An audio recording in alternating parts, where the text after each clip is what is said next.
अरे जिस सनातन की रक्षा के लिए हमारे पूर्वजों ने इतना बड़ा बलिदान किया, छत्रपति शिवाजी महाराज, संभाजी महाराज ने इतना बड़ा बलिदान किया, गुरु गोविंद सिंह जी ने अपना पूरा परिवार बलिदान कर दिया, हमारे कितने पूर्वज जो है जजिया दिए, टैक्स दिए, लेकिन सनातन की रक्षा के लिए अपना झुके नहीं। उस सनातन की रक्षा के लिए हम कानून नहीं बना सकते क्या? जोर से बताइए जरा। भैया मिलिए तभी बनेगा, और बन जाएगा तो बच जाएंगे, और नहीं बनेगा तो 25 साल के बाद बड़ी खतरनाक स्थिति आने वाली। हमारी कैलकुलेशन 25 साल के बाद बहुत गड़बड़ है।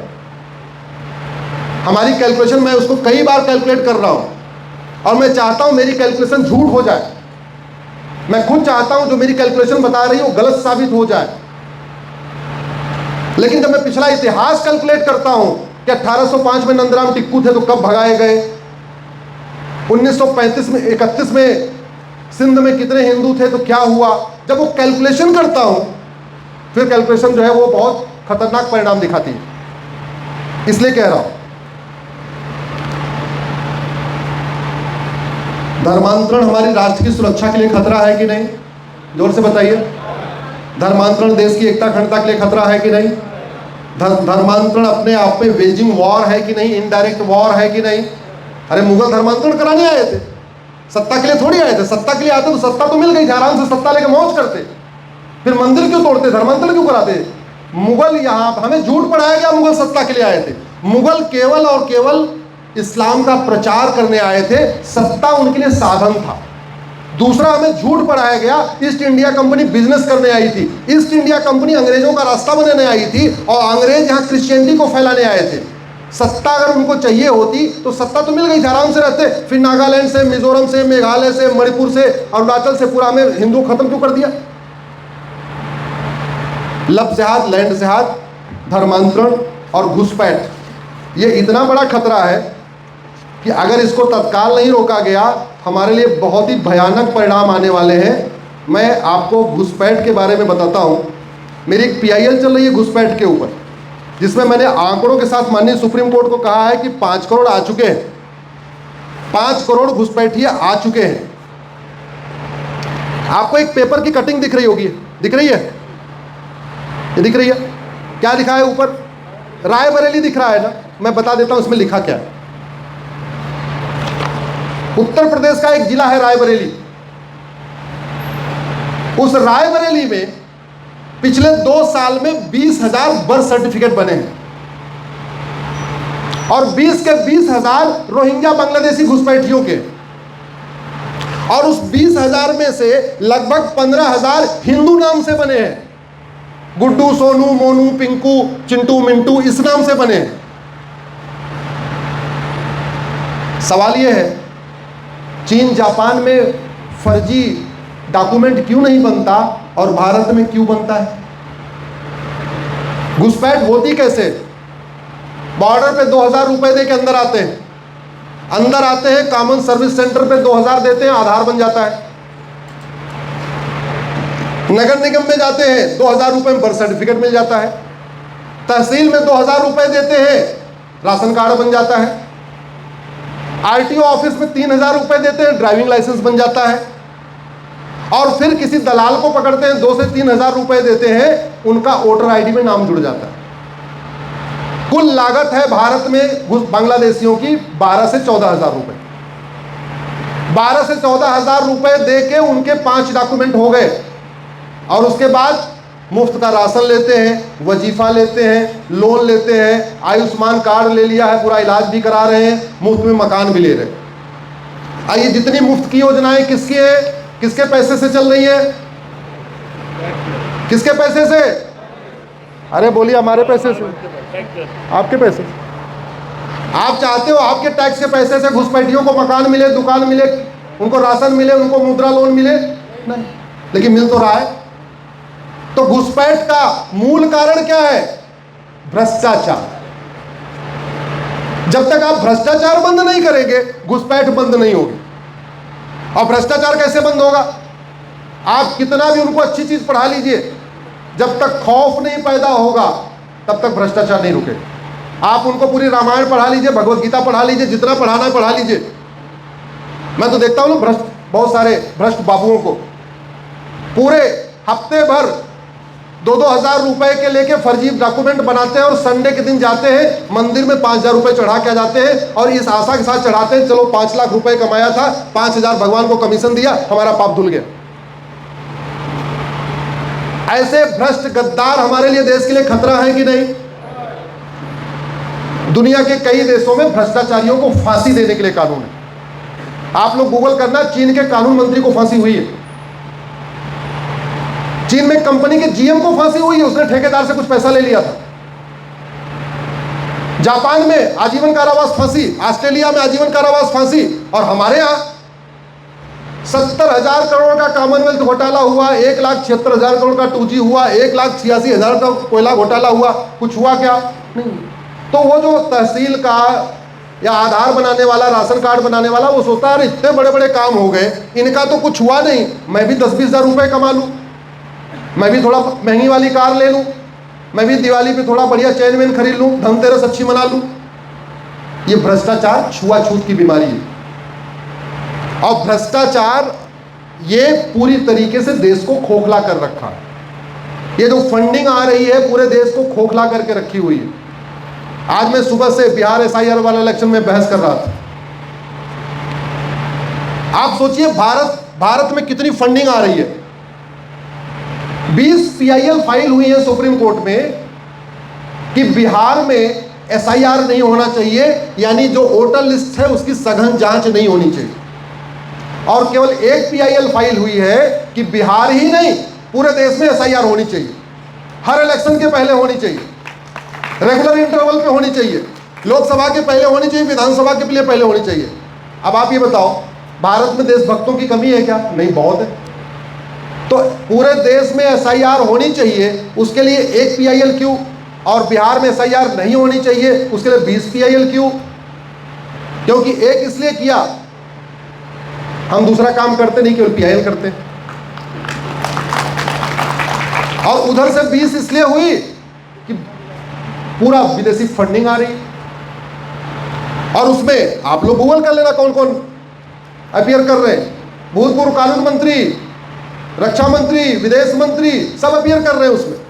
कह रहे SIR मत करो। क्यों मत करो? क्योंकि बिहार में 65 लाख फर्जी वोटर पकड़ पाए गए हैं। जो पहला वाला ड्राफ्ट आया कितने 65 लाख।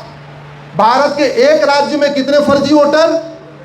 अब भारत में 28 राज्य है, 8 केंद्र शासित प्रदेश है, आप कैलकुलेट कर लो कितने फर्जी वोटर हैं। और ये फर्जी वोटर कैसे बन गए बिहार के? वही सिस्टम, 2000 में आधार, 2000 में राशन कार्ड, 2000 रुपये में बर्थ सर्टिफिकेट, 3000 रुपये में ड्राइविंग लाइसेंस और 3000 रुपये वोटर ID में नाम।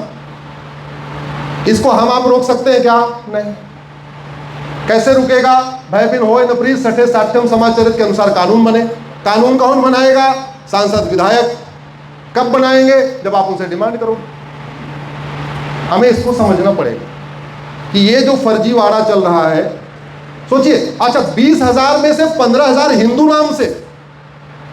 और जानते हैं अगला खतरा क्या आने वाला भाई साहब? ये अभी 2-4 साल के बाद पूरे देश में मास कन्वर्जन शुरू होगा। हर शहर में 10-10 हज़ार लोग कन्वर्ट होंगे, कहेंगे हम तो हिंदू धर्म छोड़ के जा रहे हैं। एक्चुअल वो हिंदू नहीं है, वो है कौन? बांग्लादेशी। उनका डॉक्यूमेंट हिंदू वाला है। पूरी दुनिया में हिंदुओं को बदनाम करने के लिए जगह जगह मास कन्वर्जन शुरू होगा।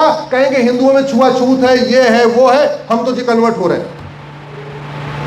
एक दूसरा खतरा इसके बाद ये भी है, वोटर ले रहे हैं, राशन ले रहे हैं, मकान ले रहे हैं, वो तो सब ठीक है, लेकिन 5 साल 10 साल के बाद शहर के शहर 5-5 10-10 हज़ार लोग कन्वर्ट होना शुरू करेंगे। ये हमारे लिए दूसरा बड़ा खतरा है। इसका समाधान वही है, कानून बदला जाए। जब तक कानून नहीं बदला जाएगा तब तक व्यवस्था नहीं बदलेगी। जब तक कानून नहीं बदलेंगे तब तक लफ्ज़ जिहाद नहीं रुकेगा। जब तक कानून नहीं बदलेंगे तब तक धर्मांतरण नहीं रुकेगा। जब तक कानून नहीं बदलेंगे तब तक जनसंख्या विस्फोट नहीं रुकेगा। और अगर हमने लफ्ज़ जिहाद, लैंड जिहाद, धर्मांतरण, घुसपैठ, जनसंख्या विस्फोट को नहीं रोका तो 25 साल के बाद 2050 ऐसा नहीं होगा जैसा आप सोच रहे हैं। कुछ कड़वी चीजें सोचने में आदमी को डर लगता है। जैसे हमें पता है कि मेरे पिताजी खत्म हो जाएंगे, हम नहीं सोचते। हमें पता हम भी खत्म हो जाएंगे, हम लेकिन सोचते नहीं। हम पता हमारी पत्नी खत्म हो जाएंगी, फिर भी नहीं सोचते। क्यों? तो डर लगता है। हम कोई डरावनी, सत्य है हमारे पिताजी खत्म होंगे, हमारी माता खत्म होंगी, हम भी खत्म हो जाएंगे, हमारी पत्नी भी खत्म हो जाएगी, कड़वा सच है। लेकिन हम सोचते हैं क्या? नहीं। वैसे हम ये नहीं सोचते अरे यार 20-25 साल के बाद हमारे साथ हुआ होगा तो हुआ। बांग्लादेश में रोज वही हो रहा है, फिर भी हम सोचते हैं जो बांग्लादेश में हो रहा है हमारे यहाँ थोड़ी हो रहा है।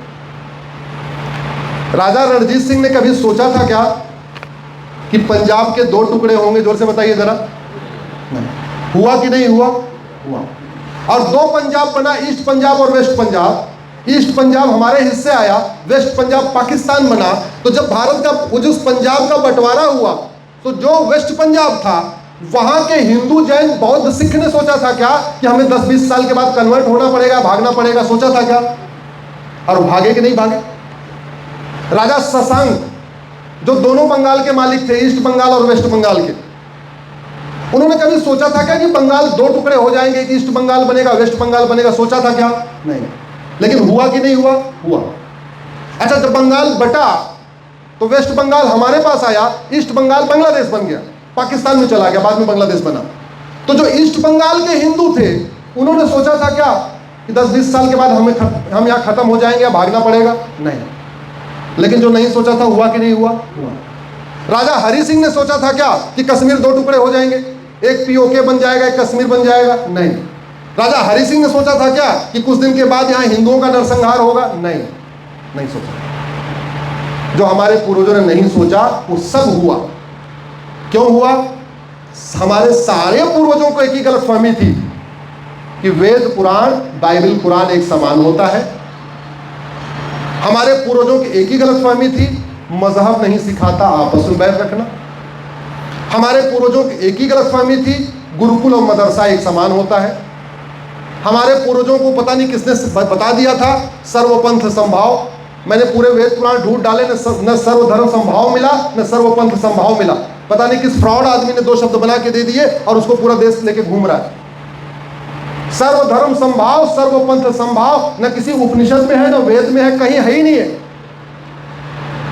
लेकिन चल रहा है तो चल रहा है। जो हमारे पूर्वजों ने नहीं सोचा था वो सब हुआ।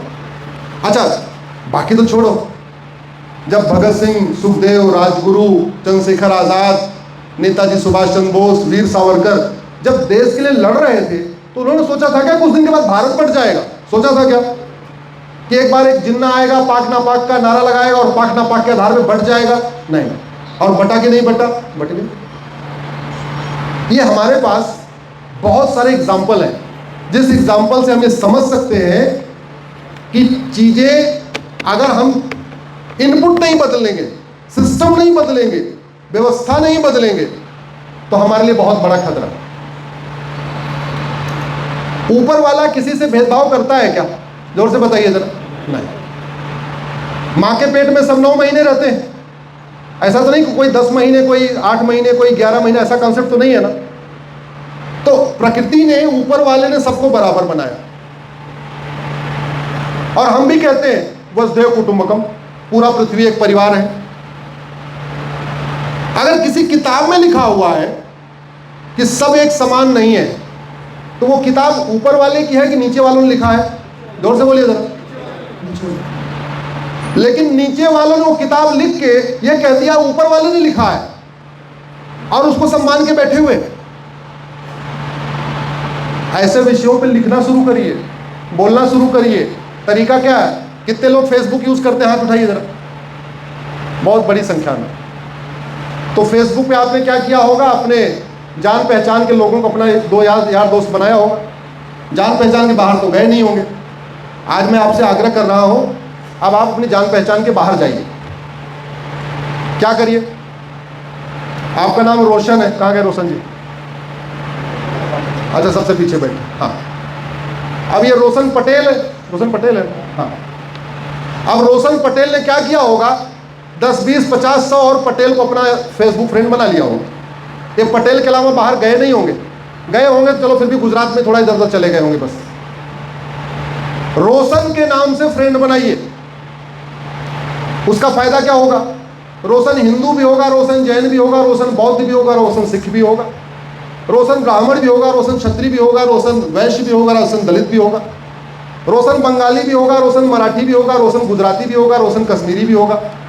तो आप वर्धा में बैठे बैठे 5000 रोशन को अपना फ्रेंड बना सकते हैं, बना सकते नहीं बना सकते?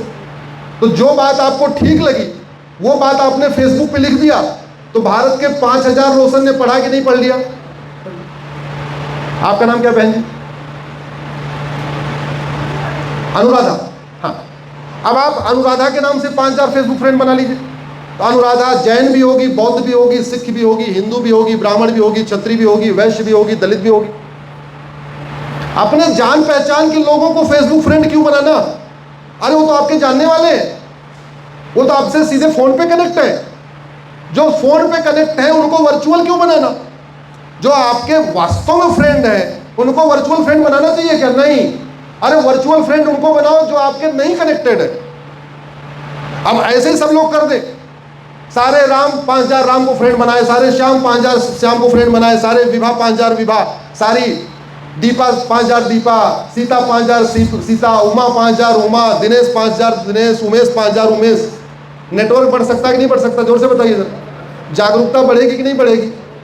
आपका पूरा भारत, एक भारत श्रेष्ठ भारत के बारे में चर्चा शुरू हो जाएगी कि नहीं हो जाएगी? जो हमने वर्धा में आपसे चर्चा किया, ये चर्चा वर्धा से निकल के बंगाल, गुजरात, कच्छ, गुजरात और कामरूप पहुंच सकती कि नहीं पहुंच सकती? तो करेंगे। अब बस इतना काम कर लीजिए, बहुत बड़ी जागरूकता आ जाएगी। और मैं आपसे आखिर हाथ जोड़ के निवेदन कर रहा हूं, जैसे बर्थडे में इनवाइट करने के लिए सांसद विधायक से मिलते हैं, शादी विवाह का कार्ड देने के लिए सांसद विधायक से मिलते हैं, अपने काम के लिए सांसद विधायक से मिलते हैं, वैसे राष्ट्र हित में, सनातन हित में सांसद विधायक से मिलिए, उनसे कहिए साहब कानून बनाओ। हस्ती मिट चुकी है, बस्ती मिट चुकी है। 800 जिलों में से 200 जिलों में हस्ती बस्ती मिट गई है। 6000 तहसील में से 1500 तहसील में खत्म हो चुके हैं। 9 राज्यों में खत्म हो चुके हैं। अब जितना बचे हैं इनको बचा लो। बचाने का तरीका यही है, नशे वाला कानून सिंगापुर जैसा हो, जनसंख्या नियंत्रण वाला कानून चीन जैसा हो, भ्रष्टाचार वाला कानून जापान जैसा हो। अगर उनको कुछ और ज़्यादा चाहिए होगी, बिल बना के मैं दे दूंगा, ड्राफ्ट बना के मैं दे दूंगा, 0 आवर के सवाल मैं बना के दे दूंगा, 15 आवर सवाल मैं बना के दे दूंगा। जो उनको चाहिए होगा लोकसभा, राज्यसभा, विधानसभा में सवाल पूछने के लिए, वो सब मैं करके दे दूंगा। लेकिन उनको मनाना आपका काम है। करेंगे क्या? जोर से बताइए। भारत माता की, भारत माता की। आप लोग बहुत देर सुन लिए, सब लोग खड़े हो जाइए, मेरे साथ एक नारा लगाइए।